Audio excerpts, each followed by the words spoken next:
ընտրությունները ամբողջությամբ անցել են կեղծիքի մթնոլորտում, նախընտրական շրջանում,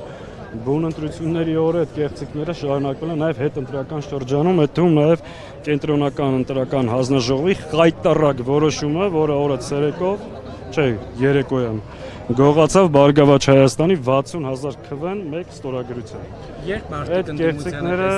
շարժվում են։ Երբ որ ընդդիմությունը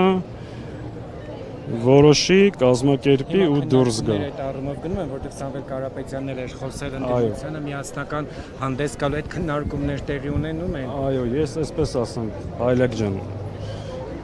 միայն խորհրդարանական գործիքով հաջողության հասնել հնարավոր չի։ Եթե մենք գնանք խորհրդարան, այդ 5 տարվա մեջ պետք է նկատած լինեիք, որ մենք չենք գնացել նստել մնացել խորհրդարանում, առնվազն 5 տարվա մեջ 3 հատ խոշոր շարժում է գեներացվել եւ փորձ արվել այս իշխանությունը հեռացնել։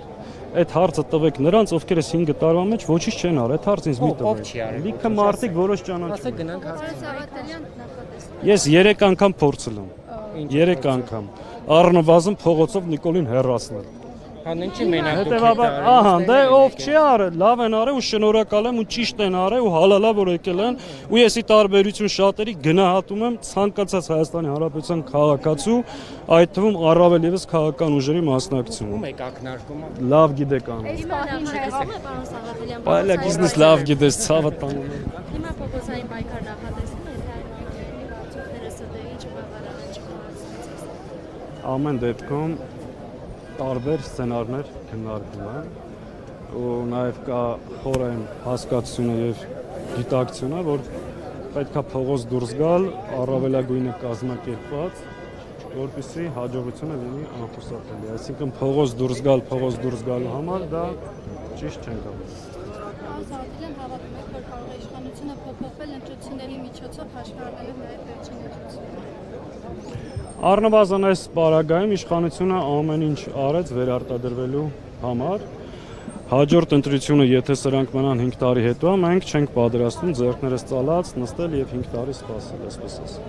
Սաղաթելյան, հեղափոխության տրամադրությունը այս պահին տեսնում եք, թե քաղաքական ուժերի մեջ թե ժողովրդի։ Գիտեք, մինչև ժողովրդին հասնելը այդ տրամադրությունը պետք է ստեղծեն ընդդիմադիր քաղաքական ուժերը։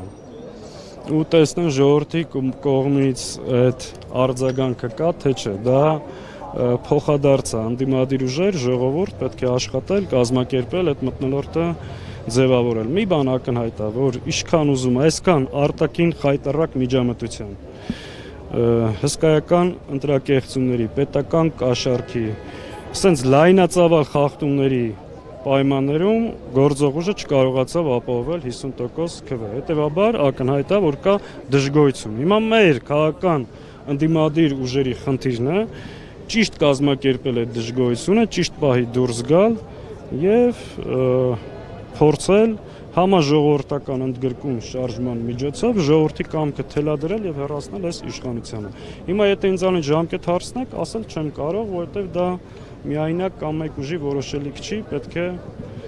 դնենք, քննարկենք, կազմակերպենք ու այս իշխանության այս խայտառակ ռեպրեսիաները ընդդիմության նկատմամբ պայմանավորված են դրանով, որպեսզի մաքսիմում ընդդիմադիր ուժերին մեկուսացնեն, սահմանափակեն, որ հնարավոր փողոցային պայքարը կարողանան խոչընդոտել կամ թույլ չտալ։